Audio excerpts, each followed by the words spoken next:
So, why do some young people become homeless? It's a huge range of reasons. I think the majority you could lump into, a general sense of some kind of adversity, and by that, there's some history here as well. So a strong set of messages that came out in the 70s and 80s, maybe into the early 90s, is youth homelessness is always a result of abuse in the home. And sadly, that's true for many. 30, 40, 50%, depending on the study, you'll find that there's been some kind of physical or sexual violence or neglect in the home, combination of any of these things. So it's true for many, but it is not true for all, that this is the reason or the main reason. And again, remembering too, there can be many different reasons. It might not always be violence directed at the young person in the home. It could be spousal violence they're exposed to, bad relationships, just challenges, families experiencing poverty, for example.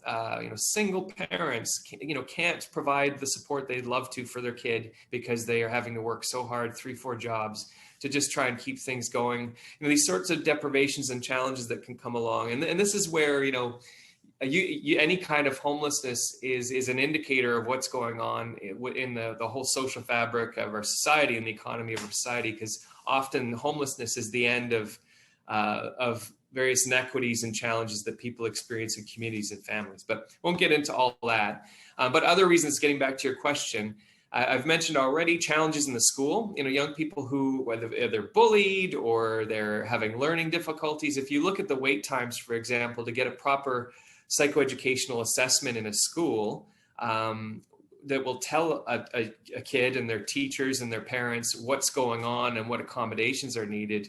Like, we just don't have enough resource there. It can be years before things are diagnosed and assessed properly. And, as we all know, a couple of years in the academic life of a child or youth is a huge amount of time and really hard to back out of. So there's marginalization there. I've mentioned discrimination. So systemic discrimination, whether based on the color of a young person's skin or their ethnic identity, those things can weave in and close opportunities. Criminal justice involvement for some happens there, child protection. There are a range of adversity experiences that I should say too, that for the majority of young people, it's not like a binary thing, like I was not homeless and then I am homeless, for example. For most, they bounce in and out of degrees of houselessness. I've talked about that a bit earlier, and homelessness many times over a period of time. And for many, the trajectory is increasing time on the streets, increasing, degrees of houselessness and so on. So it's more like a trajectory than a binary, adversity and then homelessness.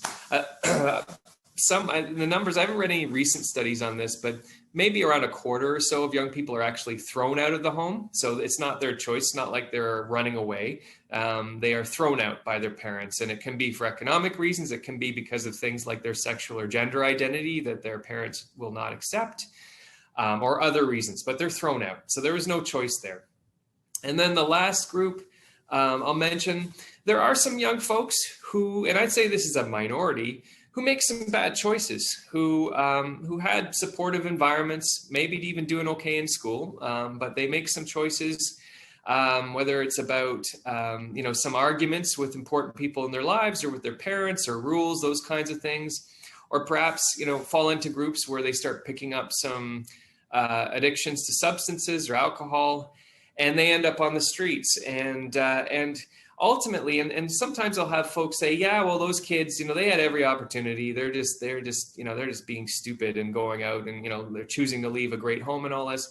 I think that's an argument that doesn't hold any water, because fundamentally, in the end, once a young person is experiencing homelessness, that's a rate leveler, I should say, is once in homeless environments, young people experience predators, experience a compounding of deprivations, malnourishment, and everything else that ultimately, in terms of that young person's outcome, in terms of illness, in terms of death, in terms of injury, that early, whether it was a bad choice or not, doesn't matter. There's still a young person who is having really serious challenges and has a great risk for health and well-being.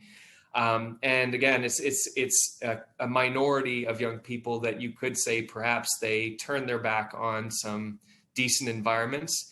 But in the end, how important is that to think about when you've got a young person who's in front of you who really needs help and is in deep trouble?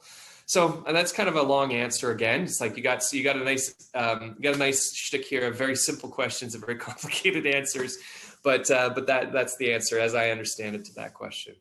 Oh, I should say too, I'm talking as well here about mostly homelessness as it occurs in high income countries. Very different things play out in low and middle income countries. So we'll maybe bracket that off because the causes of homelessness and the experiences there are quite different.